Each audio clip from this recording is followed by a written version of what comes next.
በአዲስ አበባ መርካቶ ሱቆች ሊፈርሱ ነው። አስቸኳይ ውሳኔ ተወስኗል። አባትና ልጅ በአንድ ጊዜ ታርደዋል። አስደንጋጭ ሰበር መረጃችን ገብቷል።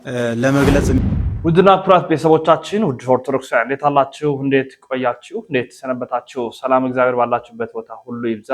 ይሄን መረጃ ጉልበት እንዲኖረው ላይክ በማድረግ ሼር በማድረግ ከጎናችን እንድትቆሙ እንሻለን። በቀጥታ እንግዲህ ወደ መረጃዎቻችን ነው የምናምራው። ከምንመለከታቸው ከምናያቸው መረጃዎች መካከል አርሲ ላይ ትኩረት ያደረጉ መረጃዎች ይኖሩናል። ወደ አዲስ አበባ እንሄድና በአዲስ አበባ በተለይ መርካቶ አካባቢ ላይ በ20 ቀናት ውስጥ ቦታውን ለቀው እንዲወጡ ከ200 በላይ የሚጠጉ ሱቆች ጥሪ ቀርቦላቸዋል።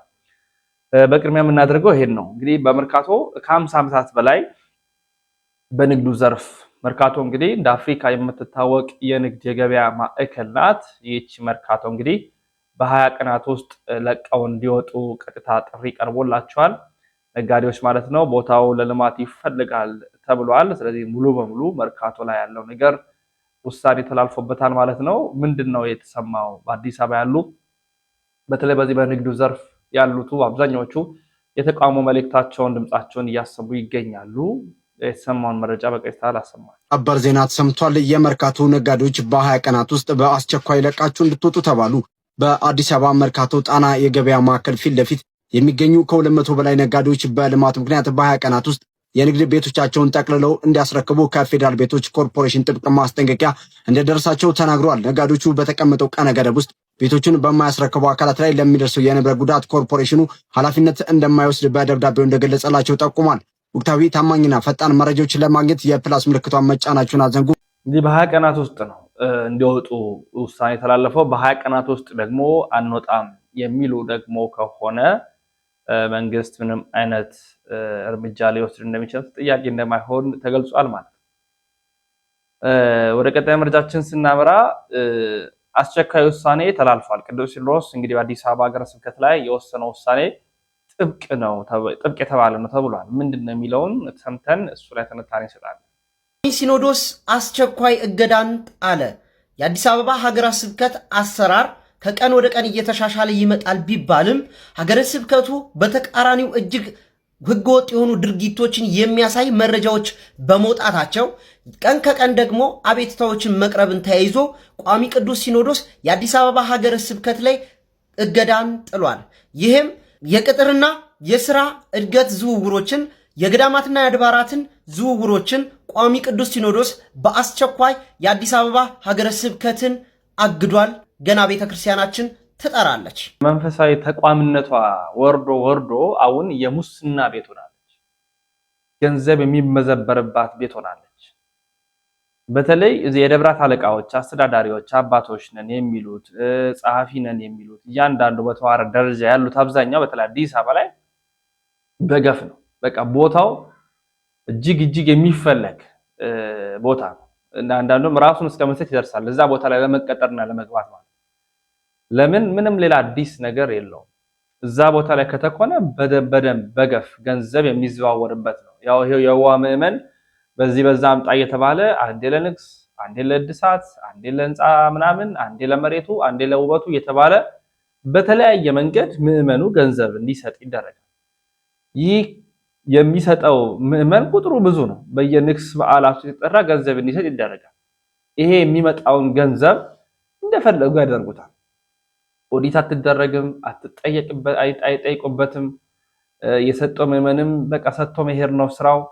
ስለዚህ በጣም በዚህ ደረጃ ላይ ስለሚሰራ ነው ስለሚደረግ በአጠቃላይ ችላ እየተባለ ይገኛል።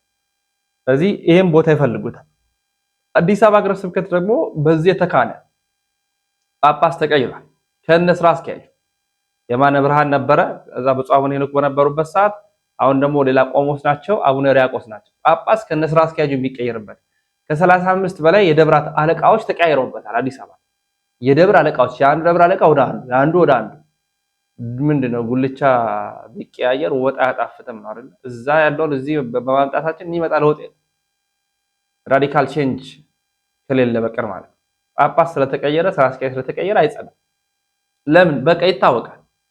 እናስታውሳለን እኮ ብፁዕ አቡነ አብርሃም የመንበረ ፓትርያርክ ጠቅላይ ቤተ ክህነት ስራ አስኪያጅ በነበሩበት ጊዜ አዲስ አበባ ሀገረ ስብከት እያንዳንዱ ነገር መስራት አለበት መገምገም አለበት ሲባል እኮ ሆይ ሆይ ነው ያሉበት። አስተዳዳሪዎቹን እናውቃቸዋለን። በቃ ለምን እጃቸው ምን ላይ እንደሆነ ይታወቃል። ስለዚህ አቡነ አብርሃም ከዛ ቦታ እንዲወገዱ በቃ ስራ ሰሩ። ይኸው አሁንም እንደዚህና አሳፋሪ ደረጃ ላይ ደርሰናል። አባታችን እንዲህ ይላል መጋቢ አዲስ ደግሞ አስተማርን እንላለን አናፍርም። ራሴን ወክዬ ነው የምናገር። እኛም አላስተማርንም፣ እናንተም አልተማራችሁም። ዘመናችን በከንቱ አለቀ። ማረጋገጫው አይናችን እያየ ጆሮአችን እየሰማ አንድ ትውልድ ጠላት ወራሪ ከሌላ ሀገር ሳይመጣ እርስ በርሱ ተባልቶ አለቀ። ይህንን ታሪክ እያስመዘገብን አስተምሬያለሁ ብዬ የምናገርበት ሞራል የለም። ታሪካችን የሚያሳየው እሷ ነው። ከዚች ቤተክርስቲያን ብዙ ይጠበቃል። እናንተ ላትኖሩበት ትችላላችሁ። በአምባጓሮ በጦርነቱ የላችሁበትም እናውቃለን። ግን ክርስትናውን ብንኖረው ኖሮ በምድራችን ያለውን ጦርነት ሊያስታግስ የሚችል የጸሎት ጸጋ ያለው ሰው እንዴት እናጣለን? ኑ እንዋቀስ ይላል መጽሐፍ ቅዱስ። ኑ እንዋቀስ፣ ኑ እንበራረቅ፣ ኑ እንወዳደስ የሚል የለም። ከኦሪት ዘፍጥረት እስከ ራዕየ ዮሐንስ ኑ እንዋቀስ፣ እንመካከር። የኛ የተለምዶ ክርስትና ሀገር፣ ቤተክርስቲያን፣ ህዝብ ዋጋ ከፈለ። ወዳጆቻችን የነበሩ በጠላትነት ተነሱብን። ያከብሩን የነበሩት ባይሳካላቸውም ሊያዋርዱን አሰቡ። ከኛ በፊት የነበሩ ክርስቲያኖች ነፍሳቸውን አስይዘው ያገለገሏት ቤተክርስቲያን የማንም አፍ መክፈቻ ሆነች። ኑ እንዋቀስ፣ እንመካከርና ጉድለታችንን ፈልገን እናግኝና ከእግዚአብሔር ጋር እንታረቅና ምሕረት ለኢትዮጵያ ይቅርታ ለተዋህዶ እግዚአብሔር ይላል። እግዚአብሔር አምላክ እንዳው ይታረቃል። በተለይ ቤተ ክህነቱ ነገር ያስፈራኛል። በጣም ነው የሚያስፈራኝ። ግን ያው ቸሩ መድኃኔዓለም ቤቱን እንደ ጅራፍ እየገረፈ እንደሚያስወጣ እየገረፈ በጅራፍ ማለት ያ የማይሆንበት ጊዜ አይኖር። ሌላው እንግዲህ አባትና ልጅ የታረዱበት መከራ የመጣበት እንግዲህ ሊቀ ጳጳሱ ወደ ቦታው ሄደው ተመልክተዋል። ልካተ ዛሬ እኛ እዚህ ተወልደን ባደግንበት እኛ ቀርቶ አባቶቻችን የተወለዱበት ሀገር እኛ ኦሮሞ ነን እንጂ የምንለው አማሮች አልነበርም። አሁን ነው ገና አየን እንዲያለው እንግዲህ እንዲያለው በላያችን ላይ በረዶ ወረደብን። አሁን ነው እስካሁን እንደዛ አይነት ጉድ ሰምተው ያውቁም። እዚህ በዚህ ብናየው ይሄን ያህል የለም። በፊትም እናየዋለን፣ ግን እንዲያለውን አላየንም። አባትና ልጅ በአንድ ጊዜ ሲታረዱ ሆዳቸው አንጀታቸው ሲቆረጥ እንደዚህ ያለውን አላየንም። እንዲያለ የመጣብን አሁን ነው የመጣብን። በጣም የሚያሳዝን ነው። ቢዋቸው እኮ እንዲህ ናቸው አይባልም። በሙሉ አንዱ ገበሬ መንደር እንደሞተ ነው የምንቆጥረው። ከና አባቱ የሞተው ልጅ ይህ ገበሬ መንደር በሙሉ እንደሞተ ነው የሚቆጠረው። አይተው ይሄ አፍ አለው ብለው አፍ ያለው መዝጋት ነው ብለው እንደዚህ ቆራረጡት። እንዴት እና ልጅ ነበር አጣል እንደዚህ ያለው ጅግና አጣል። ምን እናድርግ? እንደዚህ ያለው ነን። በእውነት ይሄ ነው ለመባል አይቻልም። ቢያውትና እዚህ ቦታ ቢናገር ለምን ከጋዜጠኞች ይበልጣል። እንዲህ ያለው ሊባል አይቻልም። እና ተገደለ ምን ያርጋለን? ሁላችን ቤት ነው የሞተው። እዛ አያቶቻችን ሲመጡ አዲስ አበባ እንኳን አልተቆረቆረም። ወሰል እኔ ተወለድኩት አርሲ ክፍለ ሀገር በየጦሳ ወረዳ እተያ አካባቢ ነው። እዛ ሀገር ከመጣሁ 63 ዓመት አለኝ። ከነሱ ጋር ደግሞ ልጆችም ከነሱ ተዋልዳለሁ። እነዚህ ወጣቶች ልጆቼ እንዳንተ አይነት ጀግና ወጣቶች ዶክተሮች ሮጠው መጡ። ወደ ደጃፋችን ላይ ሲመጡ ውጡ አሉና ደወል ተደወለብን። ሲወጡ እኛ ስንሮጥላቸው እነሱ ደግሞ ተመልሰው ቤተክርስቲያን ለመከላከል እንግዲህ መራር እውነት ነው ያለው። እዛ ያስለቅሳል ያለው ነገር አርሲ እንዴት አይነት ነገር ውስጥ እንዳለች፣ እንዴት አይነት መከራ ውስጥ እንዳለች ግን ማልቀስ ማንባት ይየየ ማለት የአንድ ሳምንት ዜና የአንድ ሳምንት ሪፖርት ማቅረብ በቃ የኛ ስራዬ። መሬት ወረደ ጨከን ያለ ስራ እንሰራ። እነሱም እኛን ተለማመዱ። በቃ ይሄው ይጮሃሉ፣ ያለቅሳሉ፣ ይተውታል። በቃ አለቀ። ይተው ነው። እውነታው ግን አሁንም ስሙ እንዴት መራር እንደሆነ። በጣም ሰቆቃው እጅግ ለመግለጽ የሚከብድ ነው። እጅግ ከባድ ነው። በዘመናችን ልናየው የማይገባ በ21ኛው መቶ ክፍለ ዘመን እንዲህ አይነት ወረራ እንዲህ አይነት ሊገለጽ በማይቻል መልኩ ሰው ከአውሬ በላይ ከፍቶ ያገኘንበት እጅግ አሰቃቂ መከራ ነው የገጠመን ነበረ። ያው እኛ እንግዲህ በ12 የሚካኤል ነበረ። ሚካኤል ከዚህ 1 ኪሎ ሜትር ነው። እዛ ነበር አብዛኛው ህዝብ እያስቀደስን የነበረው። ልክ ወደ 9 ሰዓት አካባቢ ነው ቤተክርስቲያኗን ሊያቃጥሏት ነው። በፊት ያው ባለመኪና አንድ ልጅ ነበር የኛ መኪና ያለው ልጅ እና ቤተክርስቲያን የሚያገለግል ጥሩ ልጅ ነበረ። በመኪናዋ ጉባኤም ሲኖር አባቶች እንግዶች ሲመጡም መንተርቦ ኢንተርቪው ማነው አናውንስ ለማድረግ ብቻ በብዙ ነገር ገጠር ቤተክርስቲያንም ስንሄድ በጎ አድራጊዎችን ይዞ እየሄደ የሚያገለግል ነበር። የሱም መኪና አቃጠሏት ሲባል ቀን ሰማን። ቤቱንም እዛ አካባቢ የነበሩ ላሞች የፈረንጅ ላሞች ነበሩ 1-5 ያክሉ እነሱን ሁሉ አውደሙ ተባለ። በቃ ምንም አላልንም እንግዲህ እግዚአብሔር ፍቃድ ነው ብለን ከዛ 9 ሰዓት ላይ ግን ልክ ቅዳሴ እያለቀ እንዳለ ቤተክርስቲያኗን ያቃጥሏት ነው ኪዳነ ምሕረትን ተባለ። ጠዋት ገብረ ክርስቶስ ደርሰው መጡ። ከሰዓት ደግሞ ወደዚህ መጡ። ከዛ እዛ ያለው ወጣትም እኛም አብረን መጣን። እዚህ ቤተክርስቲያኗን ከቦ ወጣቱ ያው የሚወረወረው ድንጋይ ከባድ ነበር ቤተክርስቲያን ላይ። ይህንን እየተከላከሉ እያሉ ነው እንግዲህ ወጣቶቹ የተመቱ ነበሩ። ጥርሳቸው የረገፈ ነበረ። ራሳቸው የተፈነከተ ነበር። በአብዛኛው እለቱ ቅዱስ ሚካኤል ስለነበረ ከተደረገው ወረራ አንፃር ከተለያየ ወረዳ ከዚህ ወረዳ አልፎ ከተለያየ ወረዳ እዚህ ወረዳ አሁን በፐርሰንት ቢቀመጥ 10% አይሆንም ኦርቶዶክሱ። ይሄ ወረዳ አንሶ ከሌላ ወረዳ ጭምር በደቦ መተው ከተማዋ እግር መረገጫ የላትም። እዚህ ጋር ግን ክርስቲያኖቹ ግማሾቹ ገብረ ክርስቶስ እንዳይቃጠል ይጠብቃሉ፣ ግማሾቹ እዚህ ይጠብቃሉ። እኔም መሃል ነበርኩ እነሱ መሃልና እኛ መሃል ያው ድንጋይ ሲወረውሩ እየወላመጥነ እያመለጥነ ውስጡም ደግሞ አንዳንድ ሙስሊሞች ደግሞ አሉ እንትን የሚሉ የሚከላከሉ የነበረው። በዚህ ሁኔታ እያለ እንግዲህ ያ ቀን አለፈ። እግዚአብሔር ፈቅዶ ቤተክርስቲያኗም ሳትቃጠል ቀረች። በዚሁ አጋጣሚ ወጣቱ ለከፈለው መስዋዕትነት በወረዳ ቤተ ክህነት ስም እጅግ ልባዊ ምስጋናን ላቀርብ እወዳለሁ። ምክንያቱም ራሱን ነው የሰዋው ወጣቱ ራሱን ነው መስዋዕት ያደረገውና እኛ ሳንቃጠል ቤተክርስቲያን አትቃጠልም፣ ሳንሞት አትቃጠልም ብለው ቤተክርስቲያንን አትርፈዋል። የሞቱት ግን 4ቱ ሆስፒታል ሄደው ነው የሞቱት። በሚገርም ሁኔታ እዚህ ወረዳ ላይ ፖሊስ የህዝብ ነው፣ ልዩ ኃይልም ቢሆን የህዝብን ሰላም ለማስጠበቅ ነው። እንደገና ደግሞ ሆስፒታል ደግሞ የመንግስት ሐኪም ቤት ነውና በጣም ከምንም በላይ ያስከፋን ያሳዘነን አንድ ኃይሉ አስማራ የሚባል ሽማግሌ ናቸው። በሽምግልና ያሉ በደንብ እንኳን የማያዩ አባት ናቸው። እጃቸውን ቆራርጠው አንገታቸውን አርደው ፊታቸውን እዚህ እንደዚህ አንስተው እንደገና ደግሞ አንጀታቸውን እንደዚህ መተው አንጀታቸውን ዘርግፈው በአሰቃቂ ሁኔታ እጃቸውን እንኳን አካላቸውን እዛ የቆረጡትን አልተውትም እንዲህ አንስተው የማሳጣት ነገር ነበር። እጃቸው አብሮ አልተቀበረም በዚሁ ችግር ምክንያት የሳቸው ነው። ሌሎቹ 4ቱ ደግሞ 3ቱ ከዚሁ ተመተው በተለይ 2ቱ እሸቱ ግርማ የሚባለውና ባህሩ በቀለ የሚባሉት እዚህ ተመተው አድረው ጧት ነው እንግዲህ ይዘዋቸው የሄዱት በአምቡላንስ። አባትየው ደግሞ ግርማ ተስፋ የሚባለው ደግሞ ልጁን ለማሳከም ነው ሄደው እንጂ ምንም ቁስለት አልደረሰበትም። እጅግ አገር ታዋቂ ሽማግሌ ትልቅ ሰው ነው። ግን እዛ እንደገቡ በፌሮ እንጨት ላይ ቢስማር አድርገው በስለት ነገር ከደበደቡ በኋላ ምላሳቸውን በመቁረጥ አይናቸውን በማውጣት እዚህ ትናጋቸውን በስለት እንትን በማለት እና አስከፊ ነው። በኔ በሃይማኖት አባት ለመግለጽ እጅግ ይከብዳል። ይሄ ዛሬ እኛ እዚህ ተወልደን ባደግንበት እኛ ቀርቶ አባቶቻችን የተወለዱበት አገር እኛ ኦሮሞንን እንጂ የምንለው አማሮች አልነበረም። አሁን ነው ገና አየን እንዳለው እንግዲህ እንዳለው በላያችን ላይ በረዶ ወረደብን። አሁን ነው እስካሁን እንደዛ አይነት ጉድ ሰምተው ያውቁም። እዚህ በዚህ ብናየው ይሄን ያህል የለም። በፊትም እናየዋለን፣ ግን እንዲህ ያለውን አላየንም። አባትና ልጅ በአንድ ጊዜ ሲታረዱ ወዳቸው አንጀታቸው ሲቆረጥ እንደዚህ ያለውን አላየንም። እንዲህ ያለ የመጣብን አሁን ነው የመጣብን። በጣም የሚያሳዝን ነው። ቢዋቸው እኮ እንዲህ ናቸው አይባልም። በሙሉ አንዱ ገበሬ መንደር እንደሞተ ነው የምንቆጥረው። ከና አባቱ የሞተው ልጅ ይህ ገበሬ መንደር በሙሉ እንደሞተ ነው የሚቆጠረው። አይተው አፍ አለው ብለው አፍ ያለው መዝጋት ነው ብለው እንደዚህ ቆራረጡት። እንዴት እና ልጅ ነበር አጣል እንደዚህ ያለው ጅግና አጣል። ምን እናድርግ? እንደዚህ ያለው ነን። በእውነት ይሄ ነው ለመባል አይቻልም። ቢያውትና እዚህ ቦታ ቢናገር ለምን እንደው ከጋዜጠኞች ይበልጣል። እንዲህ ያለው ሊባል አይቻልም። እና ተገደለ ምን እናደርጋለን? ሁላችን ቤት ነው የሞተው። እዛ አያቶቻችን ሲመጡ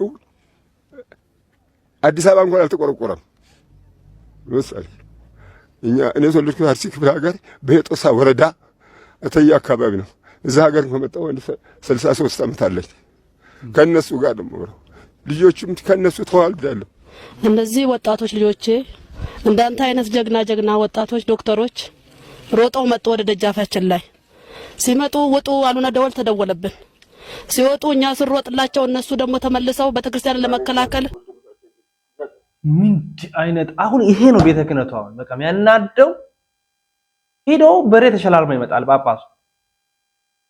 የሚያገኘው ሙስናውን የሚፈልገው የሚያገኘው ገንዘብ የሚገባለት ገንዘብ የሀገረ ስብከቱ አለቃዎች፣ የወረዳ ቤተ ክህነት አለቃዎች፣ ጳጳሳቱ፣ የደብራት አለቃዎች በየቦታው ይሄው ኪናት ቤተክርስቲያን ሪሉን ከኛ አባት ድምፅ ሰምተናል። እኛ ግን ይሄው የሚመጣልን ገንዘብ የሚመጣልን ቪኤት የሚሰጠን ክብር የምንለብሰው ልብስ ነው የሚያስጨንቀን። ገዳም መነኩሴ ገዳም አይኖር የሚለው ነው የሚያስጨንቀን። ይሄው ቤተክርስቲያን ዲናት በቃ የሰማችሁት እውነት ነው። አርሲ ላይ እውነተኛ ምዕመን በምን አይነት ዋጋ እየከፈለ እንዳለ ለአረጋውያን እንኳን የማይራራ ጭካኔ ውስጥ ሆነው የአንድ ሳምንት ጩኸት ሰዎች ኦርቶዶክሳውያንማ ብሎ ይረሳሉ የተባለ እዚህ ደረሰ። ምንድነው የሆነው? ማን ነው እዚህ የሚያደርገው? መቼ ነው የምንነቃው? በጣም የመረረ ነገር እኮ ነው። በጣም የከበረ ነገር ላይ እኮ ነው ያለው። አባቶች ታስረው እንናገር፣ ቤተክርስቲያን መከራ ውስጥ ናት ሲባል ዝም ነው የምንለው፣ ስቃይ ውስጥ ናት ሲባል ዝም ነው የምንለው። ይሄን እንኳን ላይ ካድርጉ ስትባል እንኳን ላይ ካታረጉ አይቶ ማለፍ ነው። ሼር አድርጉ ስትባሉ አታረጉ። 900 ሰው 1000 ሰው አያረጉ። አዳር አንድ ነው ሲባል አንድ መሆን አንችል። እጅግ አሳዛኝ ፍጥረት ነን በእውነት። እኛ ገንዘብ መለመኛ ቴክኒክ ምን አይነት ስትራቴጂ እንደምንጠቀም ታውቃላችሁ፣ እናውቃለን። ለምሳሌ ይሄን ቪዲዮ ላሳያችሁ። በጣም ያስጠላኝ ማስታወቂያ ካህናቱ ልብስ ያስለብሰው አፈር ለአፈር ያንደባልሏቸዋል። ውደቁ ተብሎ ሲወድቁ ታያቸዋላችሁ። አክሽን ተብሎ ማለት ነው። ውድቅ ይላሉ ከነ ተክኖ ልብሳቸው። ለምን ምን እሱ ብቻ እዮባ ትልልቅ ድንጋይ ያስሸክሟቸዋል። በጣም ትልልቅ ድንጋይ ያስሸክሟቸዋል። ተራራ ላይ ያወጧቸውና ወደታች ያንሸራቷቸዋል። ወደታች ይንከባለላሉ አባቶች ማለት የኮቾች በጣም የተቀዳደረ ልብስ ተክኖ ያስለብሷቸዋል። ማይጠሩት ታቦት የለም ደግሞ በቃ ማይጠሩት ታቦት የለም። ይሄ ሁሉ ነገር ግን የሚያደርጉት ለምንድን ነው? ለቤተ ክርስቲያኑ አስቦ ሳይሆን እነዚህ ልመና የሚሰሩ ሰዎች ማለት ነው ለራሳቸው ጥቅም ነው። በጣም ብር ይከፈላቸዋል። በቃ እነሱ አሁን ቤተ ክርስቲያኑ ቢዝነስ ቦታ አድርጓታል። ህዝቡ ማለቃ አለ በቃ። በዚህ ላይ በየቦታው በቃ ሁሉም አዳዲስ ፕሮጀክት ጀምሮ የጀመሩትን አልጨርሱም። በዚህም ልመና በጣም ነው የሚዘገን ነው አሁን ቤተ ክርስቲያናችን ያለችበት። እንዴት ብናረግ ነው ገንዘብ የምናገኘው ተብሎ ስክሪፕት ይጻፋል።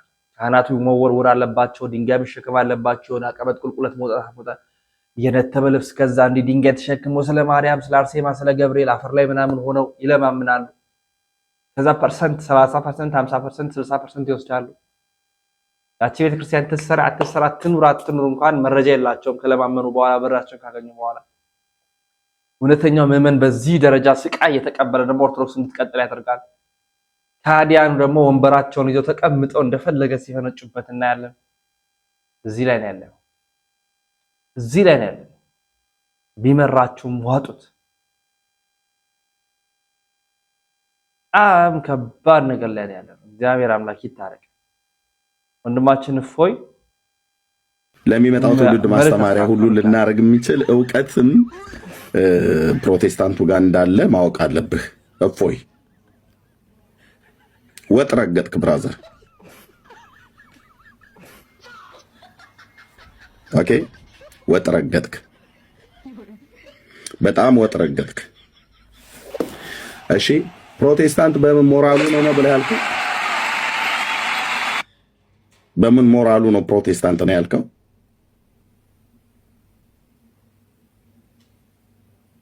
እሺ ይህ ቪዲዮ በደንብ ሼር በማድረግ ተናገር እውነት ለሁሉ አይ ቲንክ ለሚባለው ሼር አድርጉለትና እንዲደርሰው ማለት ነው። እንግዲህ ቃል በቃል ማርያም ታማልዳለች የሚል አላመጡም የሚል አይነት ከዚህ በፊት አንድ ጠይቀው እሱን እንደ አዲስ አሁን እያጮሁት ነው። ያጮሁበት ምክንያት ምንድነው? ሰሞኑን አንድ አባት በስህተት ለስላሴ ጾታ ከተናገሩ በኋላ ከዋብያዎች ጋር ሆነው አብረው ፕሮቴስታንቶች ጓገጭ እያሉ ነበረ። አጀንዳው ሲመታባቸው ጊዜ ተበሳይተዋል። ህብረት ማድረጋቸውን ጠቁመን ነበረ።